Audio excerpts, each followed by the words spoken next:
మీరు ఇక్కడ ఈ ప్రశ్న వేశారు, కూతురుకి కడుపు చేయడం లోతు ధర్మం అని. మరి బ్రహ్మగారి ధర్మం ఏమిటో చూద్దాం ఒకసారి. చూడండి, మీకు స్క్రీన్ మీద కనబడుతుంది.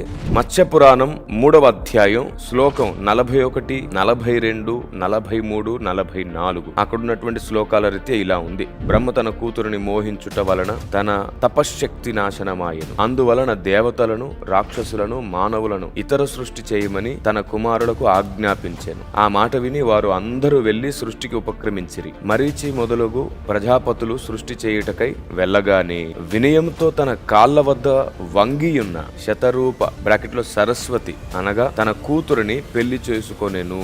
కామంతో ఉన్న బ్రహ్మ తన కూతురైన సరస్వతితో కొన్ని సంవత్సరాల పాటు కాపురం చేసి గర్భవతిని చేసెను.